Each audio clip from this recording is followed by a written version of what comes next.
नमस्कार, आप देख रहे हैं न्यूज़ 18 का डिजिटल प्लेटफॉर्म और मैं हूं आपके साथ जागृति खंतवाल। और आज बात पाकिस्तान अधिकृत जम्मू कश्मीर यानी कि पीओके की, जहां हाल के दिनों में हालात तेजी से बिगड़ते दिखाई दे रहे हैं।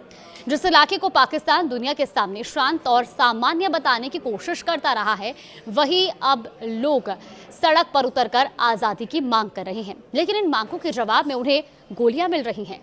रावलकोट में हुई हिंसक झड़पों के बाद पूरे पीओके में तनाव फैल गया है। प्रशासन और प्रदर्शनकारियों के बीच टकराव लगातार बढ़ रहा है और ये घटनाक्रम केवल स्थानीय राजनीति तक सीमित नहीं है, बल्कि पाकिस्तान सरकार की नीतियों और उसकी सुरक्षा व्यवस्था पर भी गंभीर सवाल खड़े कर रहा है। रविवार को रावलकोट में प्रदर्शनकारियों और सुरक्षा बलों के बीच हुई झड़प में कई लोगों की मौत हो गई, जबकि बड़ी संख्या में लोग घायल हुए हैं। अब उपलब्ध आंकड़ों के अनुसार मृतकों में पुलिसकर्मी और आम नागरिक दोनों शामिल हैं। हालांकि स्थानीय पत्रकारों, सामाजिक कार्यकर्ताओं और कुछ मानवाधिकार संगठनों का यह भी दावा है कि मरने और घायल होने वालों की वास्तविक संख्या सरकारी आंकड़ों से कहीं अधिक हो सकती है। अब इस बीच जो वीडियो सामने आ रही है वो भी ये बयान करते हैं कि हालात की गंभीरता क्या है।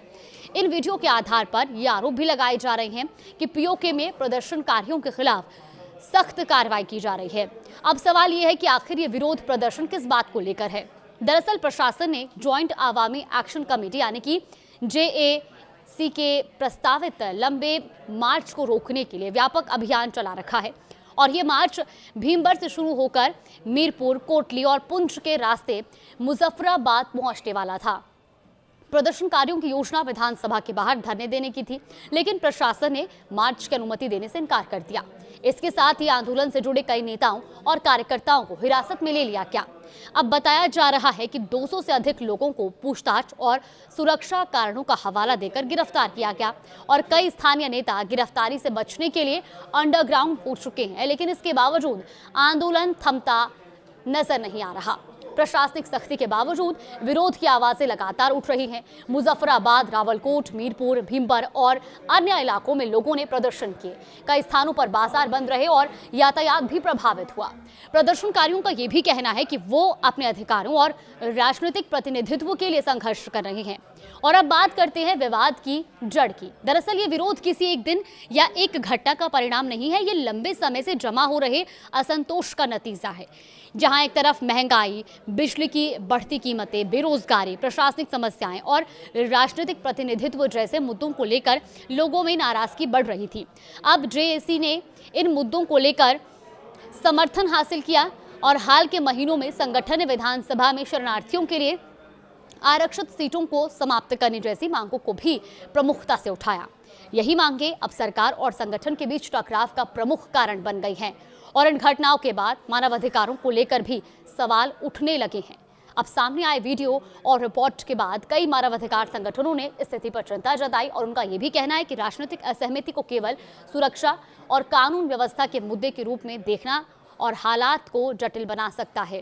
इन संगठनों ने प्रदर्शनकारियों के खिलाफ की गई कार्रवाई और बड़े पैमाने पर हुई गिरफ्तारियों पर भी सवाल उठाए हैं।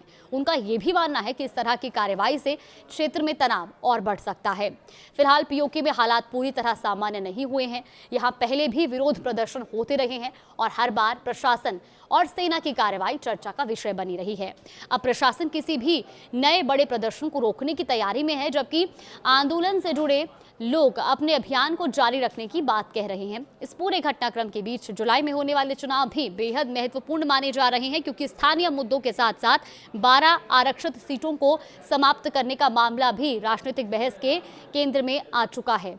वहीं राजनीतिक पर्यवेक्षकों का यह भी मानना है कि अगर जनता की आर्थिक और राजनीतिक मांगों का समाधान नहीं निकाला गया तो यह असंतोष भविष्य में और बड़े आंदोलन का रूप ले सकता है। यानी पीओके में पैदा हुआ ये संकट अब केवल कानून व्यवस्था का मामला नहीं रहा, ये शासन, राजनीतिक प्रतिनिधित्व और नागरिक अधिकारों से जुड़ा एक बड़ा राजनीतिक मुद्दा बनता जा रहा है। फिलहाल सबसे बड़ा सवाल यही है कि क्या पाकिस्तान सरकार इस बढ़ते असंतोष का राजनीतिक समाधान खोज पाएगी या फिर टकराव और गहराएगा।